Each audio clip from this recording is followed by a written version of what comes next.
Assalamualaikum warahmatullahi wabarakatuh. Alhamdulillah, puji syukur kehadirat Allah subhanahu wa ta'ala.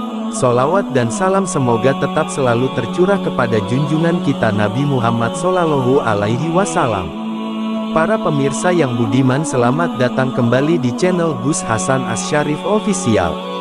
Kali ini kita akan mengangkat sebuah topik tentang polemik nasab kaum Ba'alwi, di mana Rois Am PBNU Kiai Haji Miftahul Akhyar dalam sebuah pidatonya sempat menyinggung bahwa polemik nasab yang terjadi belakangan ini adalah bentuk fitnah kepada Imam Ubaidillah, pongkol nasab kaum Ba'alwi. Selain itu, beliau juga mengatakan bahwa jika tidak ada kaum Ba'alwi maka kita di Nusantara ini khususnya tidak akan mengerti akan ilmu agama Islam. Dan ini adalah sebuah pernyataan yang sangat mengagetkan semua kalangan warga Nahdliyin, di mana masyarakat Indonesia umumnya dan warga Nahdliyin khususnya telah mengenal dalam sejarah maupun pititur para sesepuh bangsa ini, bahwa yang mendakwahkan Islam ke bumi Nusantara ini adalah para wali sembilan dan keturunannya yang sampai sekarang masih eksis mengajarkan ilmu-ilmu Islam di pesantren-pesantren yang tersebar di seluruh wilayah Nusantara. Sementara para kaum Ba'alwi ini menurut sejarahnya mereka datang ke bumi Nusantara ini pada tahun 1870-an, mereka datang ke bumi Nusantara ini dengan tujuan mencari penghidupan karena sulitnya mereka mendapatkan penghidupan di Yaman Hadramaut, di mana mereka kaum Ba'alwi ini datang ke bumi Nusantara ini dibawa oleh penjajah Belanda untuk dipekerjakan. Setelah mereka beranak pinak di bumi Nusantara ini, akhirnya mereka pada tahun 1928 mendirikan sebuah organisasi keluarga yang bernama Robito Alawiyah, yaitu organisasi perkumpulan para imigran Yaman. Maka dari itu sungguh sangat menakjubkan apa yang telah disampaikan oleh Rois Am PBNU bahwa para imigran Yaman inilah yang membawa Islam ke bumi Nusantara, dan ini sangat bertentangan dengan bukti-bukti sejarah yang ada. Maka tidak heran jika beberapa para kiai, para gus, para ustadz dan para santri, banyak yang mengkritik pernyataan beliau. Di antaranya, mari kita simak video berikut ini. Assalamualaikum warahmatullahi wabarakatuh. Terima kasih atas waktu yang diberikan oleh Yai Wahib Al-Wiqori. Tadi apa? menanggapi lagi ya, karena ini sebenarnya video beliau Rois Am kita ini sudah lama ya, tapi kami baru melihat kemarin-kemarin, yaitu tentang statement beliau yang mengatakan kalau tidak ada ulama Yaman mungkin kita tidak punya ilmu. Terus ulama Yamanlah yang telah membawa kitab-kitab fikih besar, mazhab Syafi'i. Nah, ini kami tuh sangat keberatan. Karena apa? Karena yang kami tahu itu dulu ketika kami di pesantren, itu kitab-kitab mazhab Syafi'i khususnya yang besar-besar itu saya atau mungkin kita ya yang referensinya sedikit ya, bisa saja begitu. Tapi yang jelas selama kami ngaji fikih itu belum, ya ada memang kitab-kitab fikih yang dari Yaman, tapi menurut saya tidak begitu besar lah, kan begitu. Contohnya saya akan bercerita sedikit atau menjelaskan walaupun sedikit ya, perkembangan kitab-kitab fikih mazhab Syafi'i. Imam Syafi'i itu karya paling terkenal kan Al-Um ya. Walaupun ada yang mengatakan kalau kitab Al-Um itu bukan Imam Syafi'i yang menulis tapi santrinya. Al-Um lah yang jelas. Al-Um nanti kan diringkas oleh Imam Muzani jadi Mukhtasar Muzani. Imam Muzani itu bukan Yaman, Kiai Wahid. Iya. Mukhtasar Muzani kemudian kan disarahi oleh gurunya Imam Ghazali yaitu Nihayatul Matlab, Imam Haromain yang mensyarahi Mukhtasar Muzani. Imam Haromain kan bukan Yaman. Nihayatul Madlab, kemudian Imam Haromain itu punya santri yang sangat alim, yang sangat terkenal lah, namanya Hujjatul Islam Abu Hamid Muhammad bin Muhammad Al-Ghazali.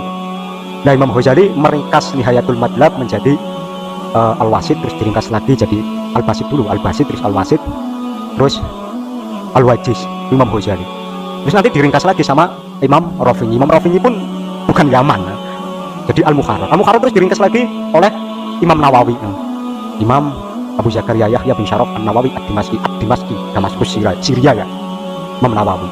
Bahkan pentahrir mazhab Syafi'i itu yang masyhur kan Imam Rafi'i dan Imam Nawawi. Beliau kan bukan ulama Yaman. Al-Mukharrar diringkas menjadi Minhajut Thalibin. Minhajut Thalibin terus diringkas lagi oleh Syekh Zakaria Al-Ansori jadi Manhajut Thullab, terus disarai lagi oleh Syekh Zakaria jadi Fathul Wahhab. Syekh Zakaria Al-Ansori sendiri itu bukan turunan Yaman dan bukan Ba'alawi, Al-Ansori itu turunan Ansor, itu bukan Ba'alawi. Syekh Zakaria Al-Ansori itu kitab-kitab yang kita kaji di pesantren kan itu. Syekh Zakaria Al-Ansori kemudian punya 3 santri yang sangat masyhur, ya santrinya banyak cuma yang paling masyhur itu 3. Pertama Imam Ibnu Hajar Al-Haytami, itu nyarai kitab Minhajul Talibinnya Imam Nawawi jadi Tuhfatul Muhtaj. Kemudian santri yang kedua Muhammad Samsuddin Romli nyarai Minhajul Talibin juga menjadi Nihayatul Muhtaj. Kemudian punya santri lagi Syekh Zakaria Al-Ansori yaitu Syekh Khotib Asyarbini nyarai Muhnil Muhtaj. Itu kan kitab-kitab besar. Itu semua ketiga-tiganya santrinya Syekh Zakaria Al-Ansori itu bukan Yaman. Maka kami itu keberatan ketika kitab-kitab besar mazhab Syafi'i, fikih mazhab Syafi'i itu dari Yaman, itu kami keberatan. Saya tahu kami kan bukan masburnya itu kan Mesir. Itu kemudian Tuhfatul Muhtaj yang dikarang oleh Ibnu Hajar Al-Haytami punya santri yang terkenal yang kitabnya itu dikaji oleh hampir seluruh pesantren di Nusantara, itu Syekh Zainuddin bin Abdul Aziz Al-Malaybari, itu Fathul Mungin. Fathul Mungin orang mana itu yang ngarang? India malah, bukan Yaman. Memang ada yang di pesantren kita fikih paling masyhur untuk Bahsul Masail. Biasanya saya bukan orang yang aktif di Bahsul Masail, tapi ya dengan kitab ya mungkin orang yang awam teman-teman lah. Itu ada memang kitab-kitab karya-karya internalnya Pak Nawawi, Buhyah sama Yaqutun Nafis, paling itu.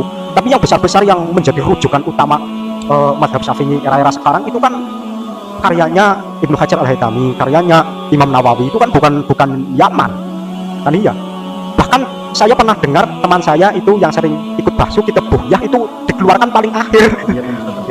Demikianlah salah satu video kritikan kepada Rois Am PBNU, di mana fakta dan realitanya yang menjadi penyangga organisasi NU di bumi Nusantara ini adalah para kiai-kiai kampung yang mendedikasikan sebagian waktunya untuk mengajarkan ilmu keislaman kepada masyarakatnya, sementara mereka di siang hari harus bekerja untuk kebutuhan keluarganya dan malamnya mereka mengajar ngaji Al-Quran dan ilmu-ilmu dasar keislaman. Sungguh sangat miris sekali, seakan-akan Rois Am PBNU ini tidak peduli dengan perjuangan dan perasaan para kiai-kiai kampung yang bersentuhan langsung dengan akar rumput warga Nahdliyin, sementara para Ba'alwi ini mendapatkan privilege dengan mengandalkan kemuliaan nasabnya dan pengakuannya sebagai keturunan Nabi. Banyak di antara mereka para kaum Ba'alwi ini yang menghina mencaci maki para alim ulama para kiai NU. Lalu kenapa tidak disinggung oleh Rois Am PBNU yang jelas dirasakan oleh seluruh lapisan masyarakat Indonesia? Seharusnya sebagai Rois Am PBNU beliau mengadakan pertemuan internal para pengurus PBNU untuk bergabung kepada Kiai Haji Imaduddin Usman Al-Bantani selaku Ketua RMI Banten dan Lembaga Bastul Masail NU Banten, untuk mendapatkan penjelasan secara terperinci mengenai tulisan beliau yang berjudul Menakar Keabsahan Nasab Habaib di Indonesia. Agar mendapatkan penjelasan dan alasan, berikut referensi yang dikutip oleh Kiai Haji Imaduddin Usman Al-Bantani di dalam menulis bukunya tersebut. Sebab jika tidak, maka akan menjadi problematika di dalam tubuh PBNU sendiri, yang nanti akan menyebabkan berkurangnya kepercayaan warga Nahdliyin di akar rumput. Perlu diingat bahwa umat dewasa ini sudah agak modern pola pikirnya dan semakin kritis terhadap apapun yang ada di sekitarnya. Demikianlah apa yang bisa kami sampaikan pada video kali ini. Semoga bermanfaat dan membawa barokah bagi kita semua baik di dunia dan akhirat. Amin. Wallahu a'lam bishawab. Wassalamualaikum warahmatullahi wabarakatuh.